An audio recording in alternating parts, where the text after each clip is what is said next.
सबसे पहले बात एक ऐसे विवाद की जो 20 साल से जुदा भाइयों को एक साथ मंच पर ले आया।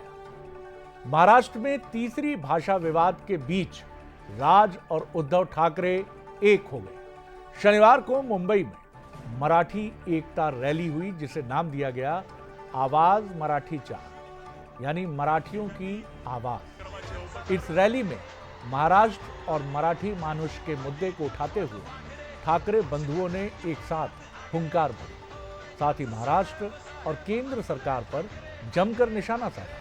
सबसे पहले राज ठाकरे ने अपने भाषण में कहा, अचानक हिंदी पर इतना जोर क्यों दिया जा रहा है? ये भाषा का प्रेम नहीं बल्कि एजेंडा है। हम पर हिंदी थोपने की कोशिश की जा रही है। हम ये कतई बर्दाश्त नहीं करेंगे। खरं तर हा प्रश्नच अनाठाई होता, काही गरजच नव्हती। हे कुठून अचानक हिंदीचं आलं मला काही कळलं नाही मला।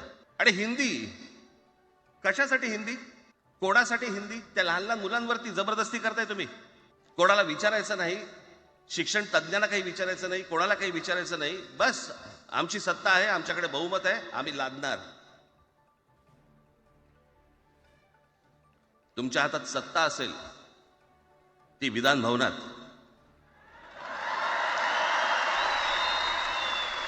आमच्याकडे सत्ता आहे रस्त्यावर। तो आपने सुना राज ठाकरे क्या कह रहे थे। और दरअसल तीन भाषा जो फार्मूला लागू किया गया, यानी मराठी, हिंदी, अंग्रेजी, कक्षा 1 से 5वीं तक हिंदी भी अनिवार्य की गई, लेकिन विरोध हुआ तो उसे वापस लिया गया। और अब इसे ठाकरे बंधु मराठी अस्मिता की जीत बता रहे हैं। और चूंकि मुंबई में म्यूनिसिपल इलेक्शंस हैं तो उनमें इस इशू को उठाकर मराठी मानुष को अपनी तरफ खींचने की उनकी कोशिश की। महाराष्ट्र की राजनीति में ये मौका 20 साल बाद आया जब ठाकरे बंधु एक मंच पर थे। राज ठाकरे ने खुद कहा, मेरा महाराष्ट्र किसी भी राजनीति और लड़ाई से बड़ा है।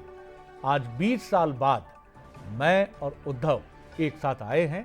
जो बाला साहब नहीं कर पाए वो महाराष्ट्र के मुख्यमंत्री देवेंद्र फडणवीस ने कर दिखाया। हम दोनों को साथ लाने का काम। तो पूर्व मुख्यमंत्री उद्धव ठाकरे ने देवेंद्र फडणवीस को लेकर कहा कि अगर वो अपनी भाषा को लेकर गुंडागर्दी करेंगे, क्योंकि एलिगेशन लगा, तो उन्होंने कहा हम भी गुंडे हैं, हम हिंदू और हमें हिंदुस्तान तो चाहिए, लेकिन जबरदस्ती हिंदी थोपना बर्दाश्त नहीं करेंगे। आपकी 7 पीढ़ियां भी चाहें तो ऐसा होने नहीं देंगे। मुंबई के वर्ली सभागार में हुई रैली में एक और दिलचस्प तस्वीर सामने आई। राज और उद्धव के साथ ही आने वाली पीढ़ी या अगली पीढ़ी, यानी उद्धव के बेटे आदित्य और राज के बेटे अमित भी एक साथ नजर आए, जो भविष्य के समीकरणों की तरफ इशारा कर रहे थे। आदित्य और अमित को सुप्रिया सुले ने मंच पर हाथ पकड़कर साथ आने को कहा।